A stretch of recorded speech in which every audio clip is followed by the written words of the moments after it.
Good morning. Good to see you this morning.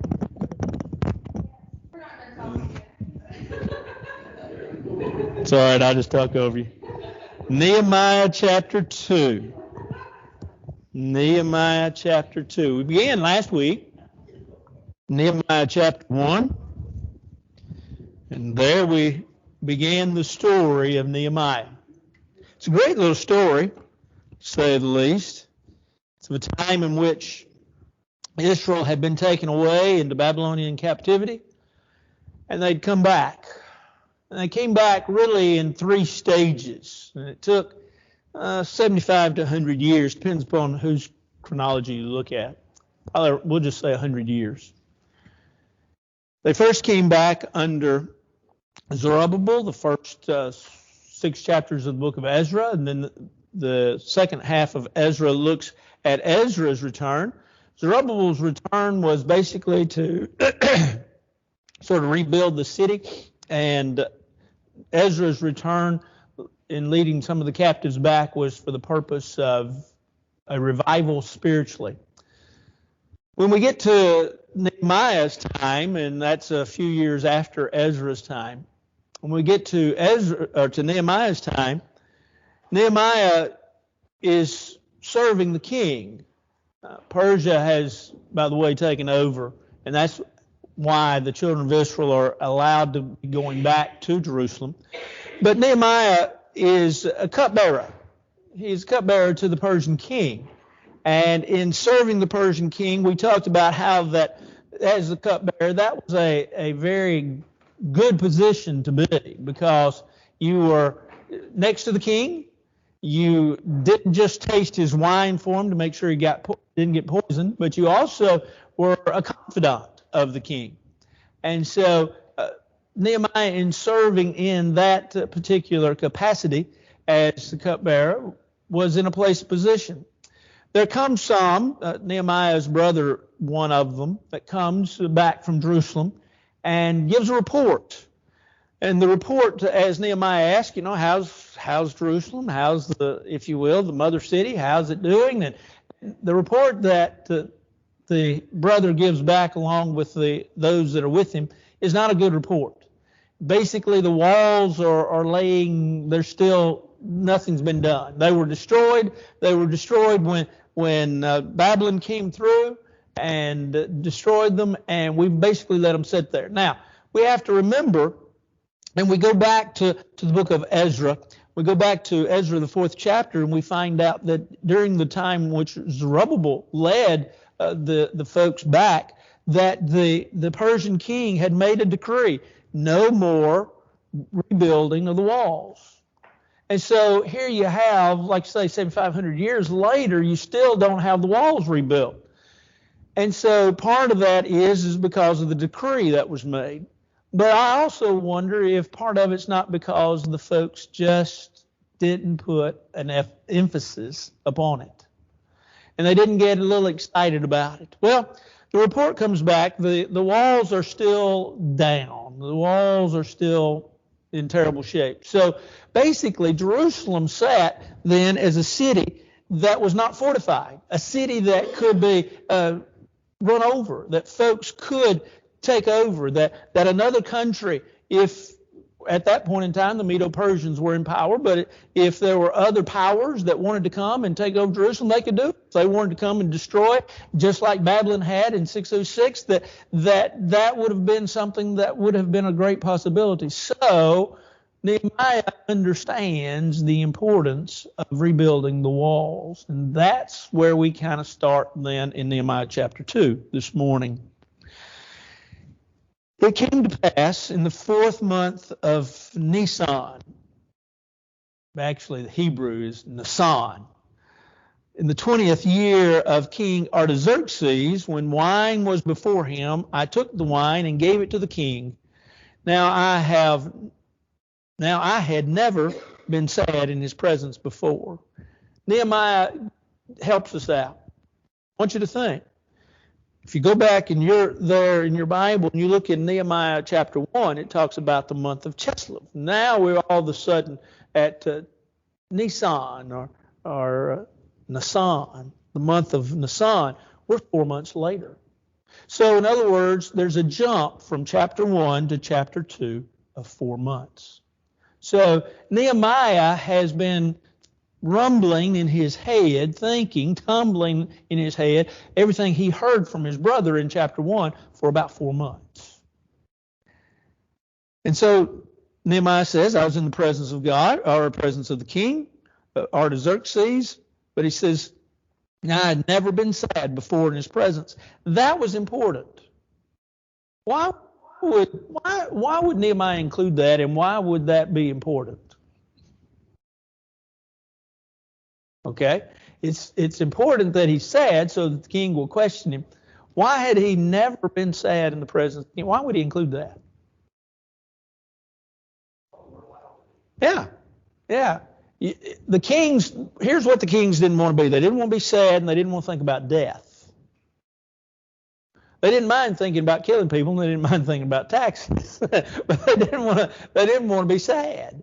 And so to be sad in the presence of the king would be a terrible dilemma. And so, yes, his sadness is important because it leads to the king asking him a question. Look in verse 2. Therefore, the king said to me, why is your face sad, since you're not sick? There's nothing but sorrow of heart. This is interesting, to say the least. When you think about the fact that here he is, he says, the king realizes where he is. Now, it's easy, somewhat, if you're reading people, to tell if they're happy, if they're sad. Especially if you're close to them, if you're a close confidant. And so Artaxerxes must have known Nehemiah fairly well, because he can tell there's nothing in you but sadness of heart. You're not happy. What's the problem? Well, why are you like you are? And so he says, I became dreadfully afraid. I became very afraid, dreadfully, very afraid, and said to the king, may the king live forever. Why should my face not be sad when the city, the place of my father's tombs, lie waste and its gates are burned with fire? In other words, my homeland is in ruins. And so, the condition of Jerusalem had made him sad, upset. Do you have those homelands? Are you away from home, and do you feel like that? Now, I'll tell you, Milan, Tennessee is where I grew up. It's where Suzanne grew up. And we've been gone for, well, it's a long time. and I don't have any feelings about Milan. I think it's a good town. I was proud to be from it. But Mom and Dad have since passed on, and Dad died in 2006, and in 2007 we had to move Mom out of Milan and move her into assisted living, and we moved her to Jackson because that's where my sister was. So I don't feel a great affinity for Milan, but I do. I know you do. Suzanne feels a great affinity for anything historic. I can tell you a quick story. I'll just tell you a very quick story. When she was a young child, she went to a particular hotel in Gatlinburg, the Park Vista. And, this was great. Well, finally, after we'd been married for a few years and we had enough money and we were able to take a vacation, we were going to go to Gatlinburg. We just had to stay at the Park Vista. It was like, it was like Opryland. It was just magnificent. And we got there, it was just another place. But she, as a kid, she thought it was great. And she still holds to that vacation. So she holds to things that are in her past very much stronger than I do. And so that's fine. There's not a problem there. It keeps me grounded. It makes me remember where I'm from. Nehemiah, though, feels a great affinity for Jerusalem. He feels a great affinity for the fact that it is not in the condition that it needs to be in. So notice what's next. He asked, the king said to me, what do you request? Here's an opportunity. There's several key words as we march through this one chapter. You could say in verse 1, Nehemiah waited. Here in verse 4, Nehemiah has an opportunity. And in the last part of verse 4, notice what he says. Nehemiah prayed to God. So Nehemiah was asked, what's your request? And so he had an opportunity. And Nehemiah prayed. He asked God, and you think about this.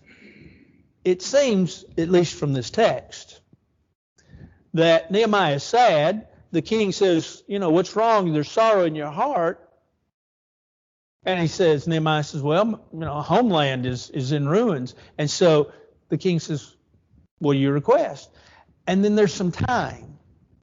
Now, how much time? We don't know. Could have been an hour or two. Could have been a day or two. Who knows? But there seems to be a little bit of time, because what does Nehemiah do? Well, before he asked of the king, he asked of God. He prays to God. And so when he goes to God, then he says to the king in verse 5, if it pleases the king, and if your servant has found favor in your sight, I ask that you send me to Judah, to the city of my father's tombs, that I may rebuild it.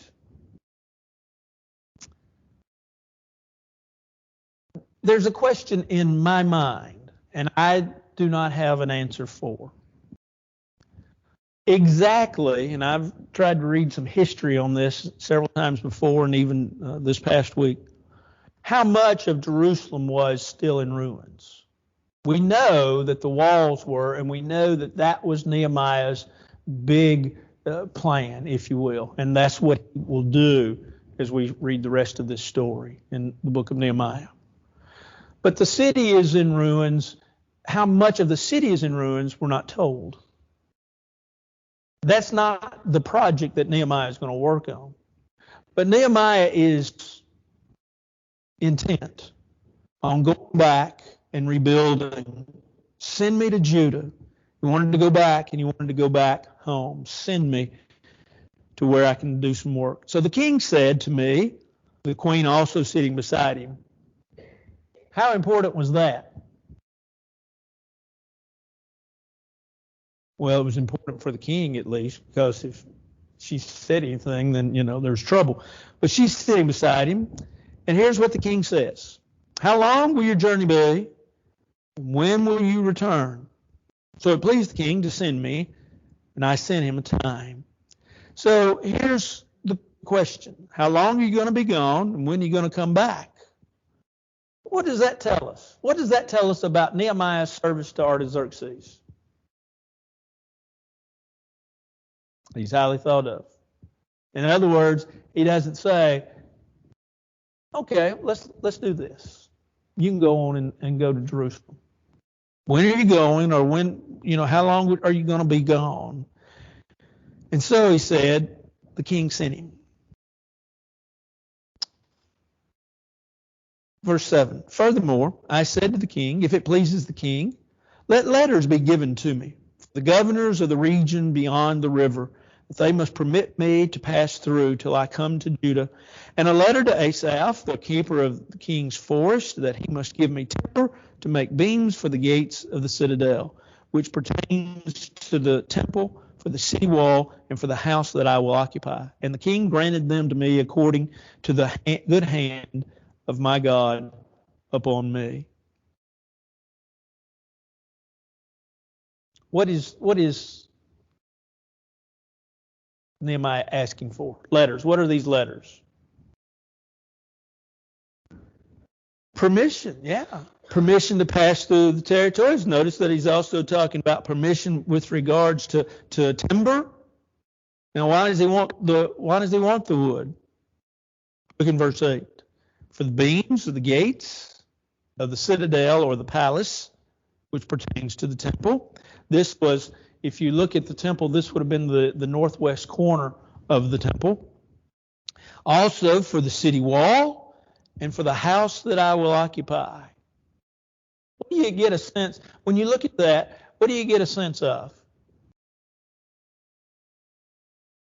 Nehemiah's planned, right? Yeah, Nehemiah's got a plan. For 4 months, Nehemiah's been thinking about this. It seems as if maybe not a completely detailed analysis was given by his brother and the crew in the first chapter, but probably he had a good sense of what needed fixing, what needed repairing, and what he was going to do. And so he has a plan. That's important. Because as we look at this book of Nehemiah, we don't just want to see the story. We want to see the story as it relates to us. Because the story as it relates to us, I see modern day church, modern day even Nashville, but modern day church in this story of Nehemiah. We've just been through a pandemic. We've just been through a time in which we still, and folks are not comfortable coming back to church yet. Some folks aren't. And so we're waiting on their return. Churches are consumed. You get preachers together, and here's the talk. What percentage of your folks are back? What percentage do you think are coming back? What percentage do you think will never come back to church? And that concerns even, the elders and deacons and I, we've talked about it in meetings before. And so it's always a thought. This story relates to time. Nehemiah has a plan. What's his plan? Well, he says, I need letters so that I can pass through enemy territory. I need letters with regards to the king's forest. And so it's interesting that when he talks about Asaph and the king's forest, this must have been a Judean forest, not far in some direction from Jerusalem, in order to get what he needs timber-wise. And he's going to rebuild the walls, but he's also asking for timber in order that he can have a place to stay. That makes sense. Why? How many Holiday Inns were in New Testament times? Or Old Testament times? How many were in New Testament times either? Holiday Inn wasn't around. You had people's hospitality, and it was great.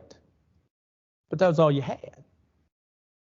And so he wants a place to stay. So Nehemiah has opportunity. He asks God. He asks the king. He has this plan about what he's going to do.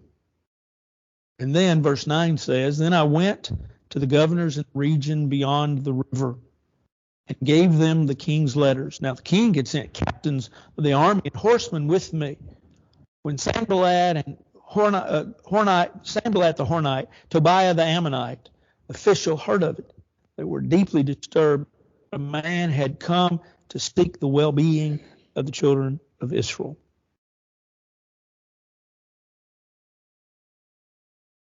The journey itself now, we're trying to fix a timeline. The journey itself from Susa, which is where the Persian king was, which is where Nehemiah was serving, the journey itself from Susa to Jerusalem would probably take about 2 months. You figure mileage, you figure about 20, they walked about a day. That was considered the average journey. And so from Susa to Jerusalem would have been another 2 months. So you've got, by the time Nehemiah gets to Jerusalem, he's 6 months in from the time he's heard in the first chapter. Nehemiah gets there, and notice several things. Notice, first of all, that Artaxerxes sent other folks with Nehemiah. Notice, second of all, that in verse 10, there are those, Sanballat and Tobiah, and we'll also meet a little later on a man by the name of Geshem. All three seemingly have the same problem. They're going to evidently lose. They're going to lose something. They don't want Jerusalem restored. I'll give you a thought, and this happens a lot of times. In a town and community in which I used to live years ago, the state had decided to come through the community with a widened road, which would basically connect an interstate another interstate. The plans were to make the 2-lane road a 4-lane road. The mayor of our little community did everything in the world to stop the project. I knew why. I had figured out why. 2 or 3 people had asked me, and I said, it'll come out. And eventually, the man that was mayor of this community for several years lost in an election. And then 2 or 3 years later, he admitted the reason he did not want the project to come through was because he would have lost his. Well, the project now, this has been years ago, the project now has come through this little community. He didn't lose his business. He relocated and has a whole lot nicer place than what he had. But it was all because he was afraid of what he was going to lose that he held up a whole community. Sanballat and Tobiah and Geshem a little later on, 3 fellows that for whatever reason, notice what it says, they were officials. We know that Sanballat was the governor of Samaria, and we know that Tobiah, it says the Ammonite, we're not exactly sure of what his position is, but we do know that he is a man that evidently is a follower of God because his name means Yahweh is God, or God is God, if you will. We do know that he was an Ammonite, and so thus he was close by. But he would have evidently been in Jerusalem. These fellows, notice what it says, they were deeply disturbed that a man had come to seek the well-being of the children of Israel. They didn't want this to happen. For whatever reason, they did not want it to happen. And they will, as we see a little later on, they will try everything within their power to hold up the project, to hold up progress, to hold up moving forward. Any questions, comments, thoughts?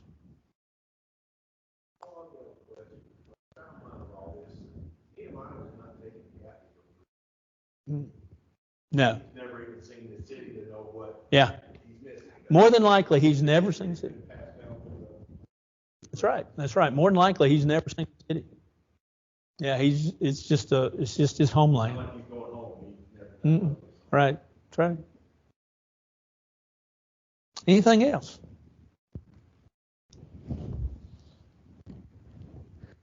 So, verse 11. Nehemiah comes to Jerusalem, and he was there 3 days. I arose in the night, I and a few men with me. Now remember, they were sent. Some men were sent with Nehemiah. He says, I was sent, and I arose in the night, and a few men with me, and I told no one that my God had put in my heart to do Jerusalem, nor was there any animal with me except the one on which I rode. He came to Jerusalem, he stayed for 3 days. We don't know why 3 days. There's speculation why 3 days. 3 days was considered, especially after a long journey, was considered the recuperation time. A lot of times, if you had a long journey like he had, and like we said, it took 2 months, we'll give you 2 or 3 days to rest, catch your breath, and then but nobody knows that Nehemiah is there. Of course, how many people would have known Nehemiah? Like Ken says, it's not his homeland. He came back to cousins, surely, but cousins that he would have known the people, some of the people. Why? Because remember, Ezra has led them back. And so, and then there would have been a kinship that he could have worked out with some of the others that even came back when Zerubbabel led his group back. But nevertheless, Nehemiah comes back. And he's sitting there, and he only has one animal, one beast of burden, and he says that he rode upon that animal. And I went out, to verse 13, he says, I went out by night through the valley gate to the serpent well and the refuse gate, and viewed the walls of Jerusalem, which were broken down, and its gates, which were burned with fire. He begins a counterclockwise of the community. I'm going to draw it the way, for me, it would be this way. He starts at the southwest corner. You imagine in your mind, if I do it this way, I'll do it for you. He starts at the southwest corner of the city, the gate there, and he goes to the southeast, and he goes in a counterclockwise direction. He goes all the way around the walls. And he does that at night. No one knows he's in Jerusalem. No one knows or why he's there. No one knows from the standpoint of what's going to happen, what's going to take place. No one knows. He goes out at night. He takes inventory. Now, that's important. He takes inventory of what's happening. Nehemiah had a general plan. Nehemiah is now working on a what? Specific plan. It's sort of like when you make goals. We make general goals, and then we make more specific goals. Let's say our goal is we want to read the New Testament through. That's a general goal. Then we make a specific goal on how much we want to read per day, or what time frame we want to get this done. I want to read through the New Testament in a month. You can do that. You read 9 chapters a day, you'll get through the New Testament in a month. Actually, a little less than a month. There's a plan going now. Steve Higginbotham has a plan going now that I like. Everybody reads, I think it's 3 chapters a day, 2 on Sunday, and in 2 months you'll have the New Testament read. And he's doing some work with that. Steve's a college friend of mine that preaches at Carnes in Knoxville now. And but there are all kinds of plans. But there's your general goal. We're going to read the New Testament through. Here's a specific goal. Okay. Well, Nehemiah's got this general plan. He brought it back. Now he's getting a little bit more specific. And so he takes a tour of the city. So I went, he says, verse 15, I went up in the night by the valley and viewed the wall. When I turned back and entered the valley gate, and so returned. And the officials did not know where I had gone, what I had done. I had not yet told the Jews, the priests, the nobles, the officials, or others who did the work. Nehemiah saw the problem, beginning to formulate the plan for the program, but he doesn't know what he's going to do. He hasn't told anybody yet. And he said to them, verse 17, you see the distress that we're in, how Jerusalem lies waste, and its gates are burned with fire. Come, let us build the wall of Jerusalem, that we may no longer be a reproach. And I told them of the hand of my God, which had been good upon me, and also the king's words that he had spoken to me. Nehemiah now begins to challenge the people, right? Nehemiah was able to rebuild the walls. Why? Plan of God. What's the second thing? King had said he could, right? King had back in Ezra 4 had said, they made a decree, nobody rebuild the walls. Now all of a sudden, Nehemiah has these letters, and he's able to say, look, I have these letters. And the king says it's all right, we can rebuild the walls. So if that's what has stopped these people from rebuilding the walls, now they have no excuse. And so, as he tells the people, notice what happens in verse 18. I told them of the hand of God that was good upon me, also of the king's words that he'd spoken to me. So they said, let us rise up and build. I want you to notice their response. Let us. What does let us imply? Everybody. How easy is it to say, Nehemiah, great project. Go for it. You got a few men with you. Go for it. Kings gave you letters. Go for it. That's not their response. Their response is, let us. But notice the next word. Or 2 words. Rise up. Let us get up. What does that imply? We've been sitting here. For whatever their reason, whatever their excuse, we've been sitting here. Let us get up. It's time now to get up. We've been sitting here long enough. We've done nothing. It's time to get up and get going. Because the next words, Let us rise up and build. That's always been a motto of churches and preachers. Let's get up and let's get going. And so it is. These people have then a determination. Because notice what's next. They set their hands to this good work. It seems as if they started quickly, doesn't it? It seems as if, okay, we're ready to go. Let's go. Which you have to appreciate. I have to appreciate. I appreciate from this standpoint. Nehemiah says it. Nehemiah already has a plan. He's willing to lead, and the folks are willing to respond to his leadership. And they're willing to say, let's do it. And they don't say, well, the crops are coming in. Or, wintertime's coming up. Or, we got something else to do. None of that. They get up and get going. Now, because you've studied Nehemiah before, I'm not going to ruin the surprise, or ruin the surprise itself. But the surprise might be in the fact that it's 52 days is all it takes to rebuild the walls. This is a massive project. Only 52 days to rebuild the walls. How? Why? Plan. And there are participants. There's a plan that Nehemiah has. And there's those that are willing to work. And they do. Now, who does the work? Well, everybody. Everybody does, as we'll find out. Everybody does what he can do. And we'll talk about that when we get there. But there's a problem. Verse 19. When Sanballat and the Hornite and Tobiah the Ammonite official and Geshem the Arab heard of it, they laughed at it.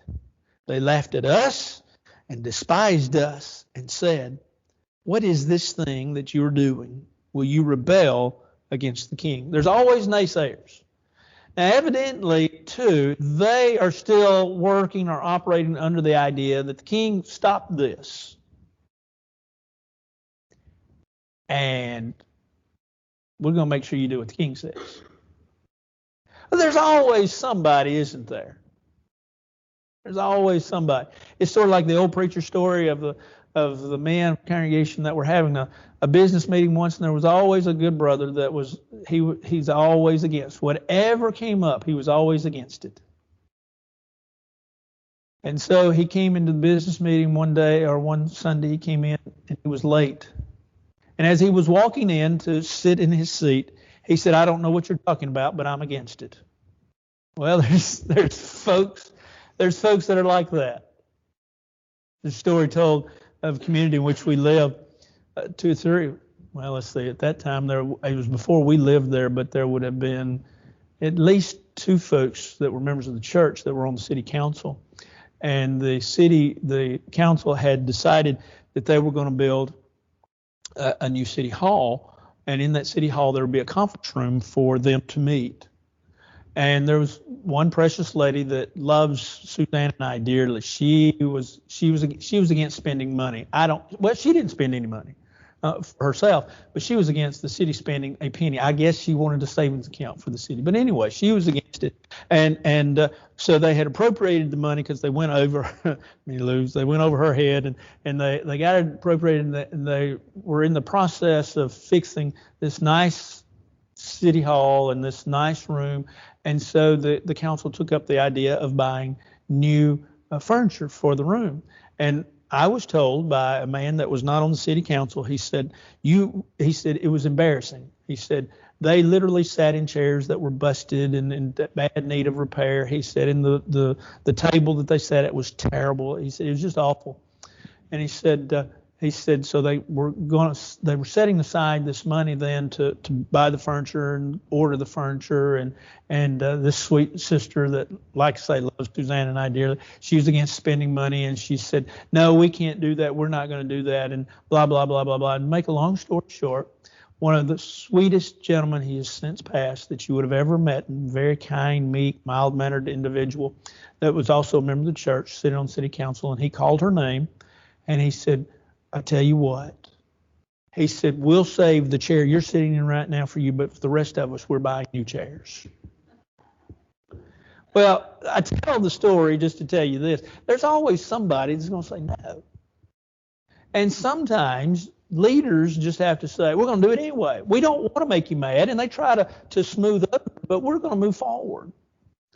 Well, Geshem and Sanballat and Tobiah, they're the ones that are the naysayers. So I answered, verse 20, I answered them and said to them, the God of heaven himself will prosper us. Therefore his servants will arise and build. You have no heritage or right or memorial in Jerusalem. Sort of like this. My dad had an expression. He would say, you don't have a dog in this fight. That's sort of what Nehemiah's telling him. You don't have a dog in this fight.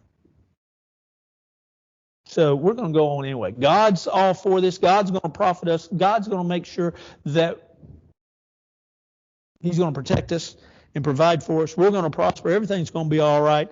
We're going to rise up and we're going to build. And so really, if you look at Nehemiah's reaction, it's calm and cool. He gives an answer to these folks. He just says, we're going on. We believe that God's on our side. Now, having said that, any questions or comments?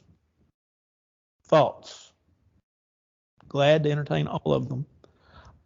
I want us to look at some lessons. Lessons that we can learn from Nehemiah chapter 2. What are some lessons? What do you see? Let me ask you first, because I have a list here. But what are some things you see with regards to some things that you can learn from Nehemiah? In Nehemiah chapter 2, let's just stick with Nehemiah chapter 2.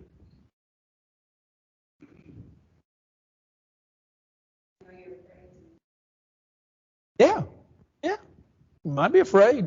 Move forward. I might say this. We might add this to it because this will become important later on. And I know I said to stick with Nehemiah 2. But remember that your plans and the way you think something should go may not be right. She never thought about that. I know of a man that would look at you if he was against you and he would say, have you ever thought that you're not right? One time I got the nerve up to say, yes, sir, but have you ever thought that you may not be right? That was his reaction. Huh. Yeah. Move forward. Ask questions. Ask of God. That's a good one. Another one.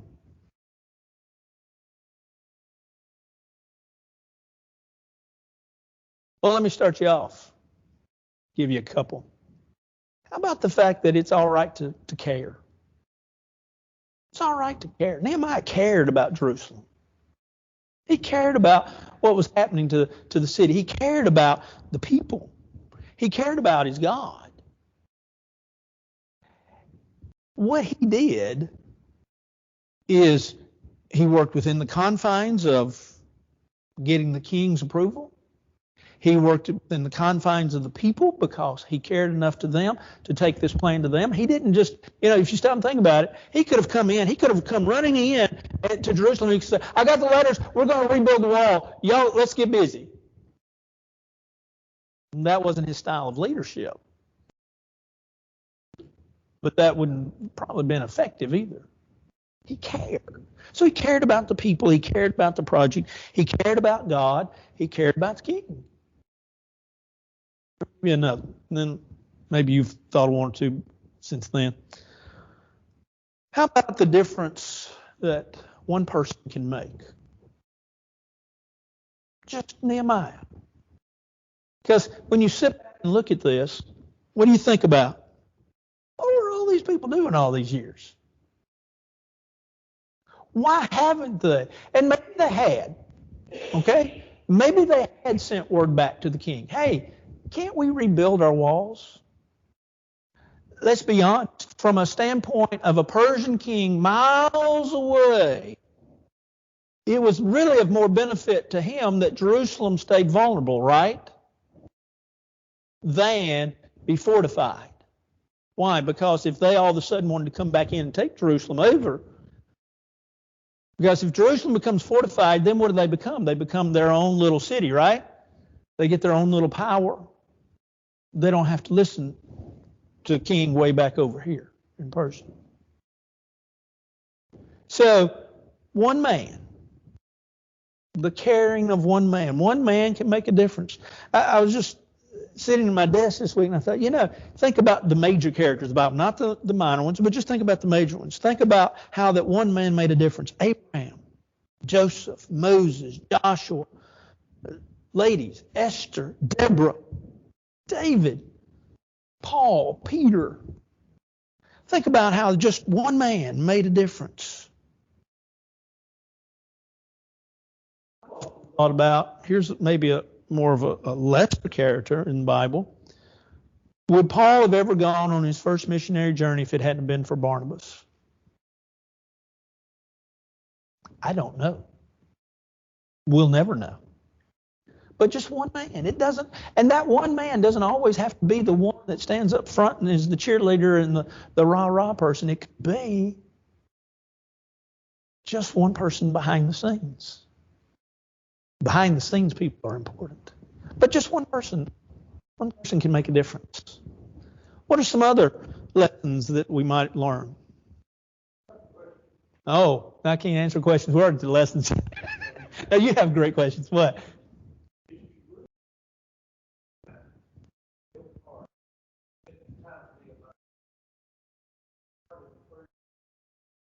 Would have been considered, yeah.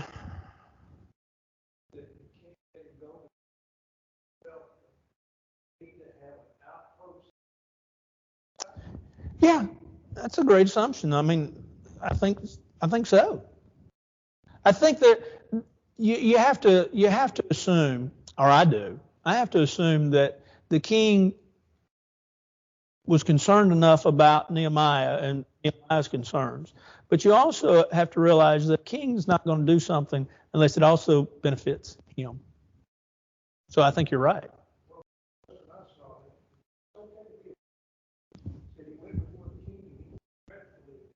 Yeah. It's all right to be afraid. Sure. We just can't let our fear stop us. That's where the problem comes. It's not that we're afraid. It's that we let that fear stop us.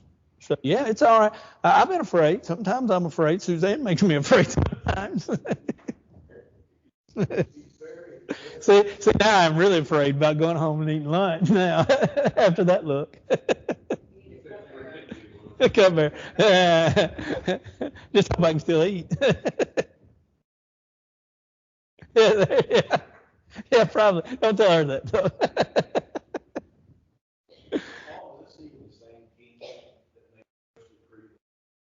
Time would have passed. Yeah.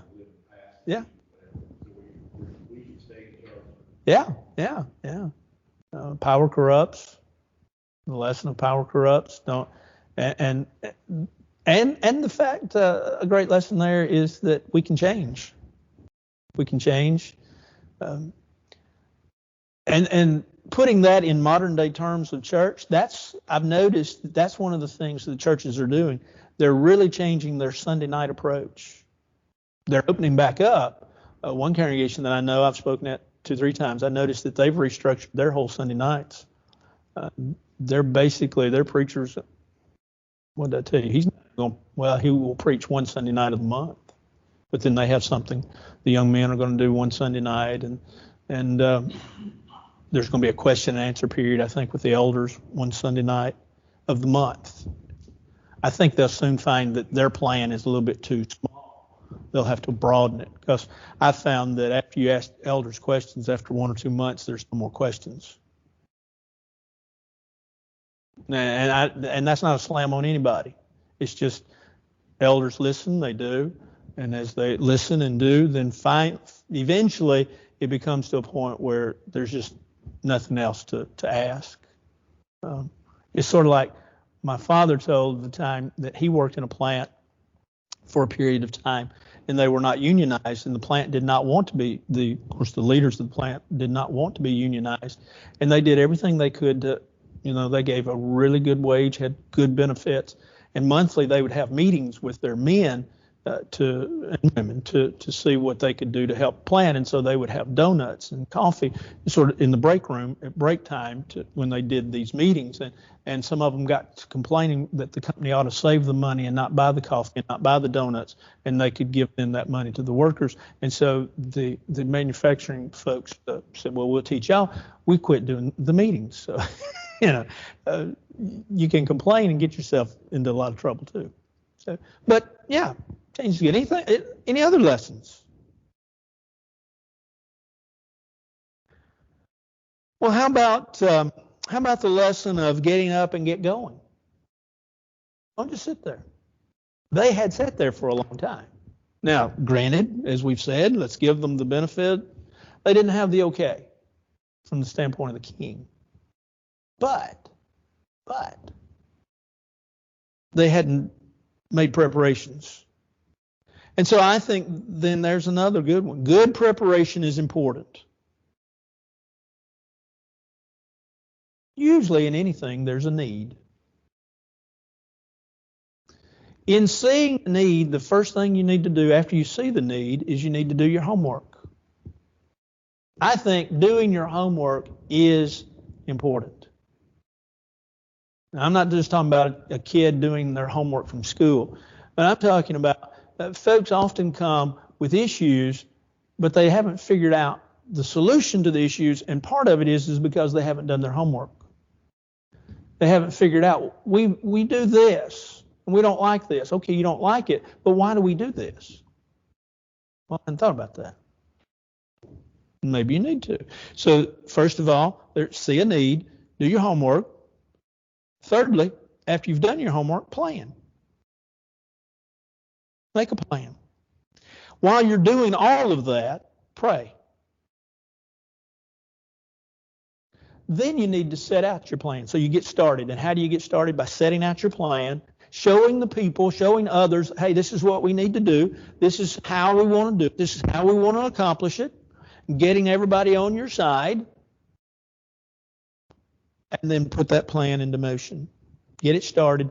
But here's the vital thing. Finish it. Finish it. Whatever the program is, finish it. Those are oversimplification of some steps. What's another lesson that we might learn?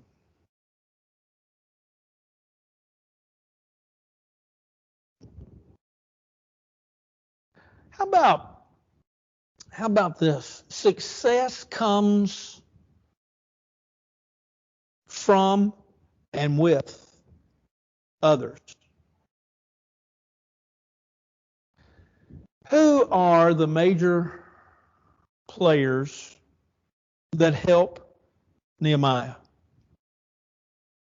There's really one group and one other. God, right? God would be the first one because he prays. And then he even says, he tells them, he says, look, this is what's on my heart. God. And then he goes on to say, he says, when Sanballat and Tobiah and Geshem rise up, he says, God's going to make sure we're all right. God's going to make us have success. So you have God, that's number one, and that's most important. But then you have the people. I'm convinced if Nehemiah had come in and tried to ramrod the thing through without thinking of anybody and ever give these folks consideration, because like this point was made, I believe, by Ken a while ago, these people, for the most part, might not even know Nehemiah. Then Nehemiah, I think, would have lost. But there's success that comes by involving as many as possible. And so then we enlist the help of others.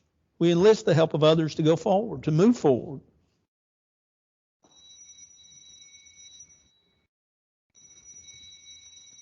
What else? Anything else?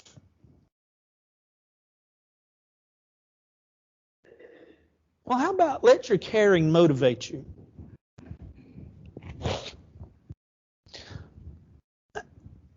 Think about that for just a second. Let your caring motivate you. If you care about something, then if something needs to be done, do it. Don't say, well, those people down there can take care of that. Or this one can take care of that. The elders can take care of that. The preacher can take care of that. Well, yeah, we can, and we've got to know about it. But be sure that you say, okay, here's what I can do. Now I need others. Here's my co-laborers. I need my others to do this over here, but I can do this. So that's important. Anything else? Let's bow right quick for a word of prayer. Our Father in heaven, we're thankful for this day, thankful for the blessing of it, for the opportunity to study your word. We ask now that as we go through our study this morning, and we're thankful for it, and we ask that you bless our efforts and our worship of you in just a few minutes. We ask that you watch over us, that you bless us and keep us, that you forgive us of our sins. For this is our prayer in Christ's name. Amen. Nehemiah chapter 3 next week. Y'all have a great week. Thank y'all.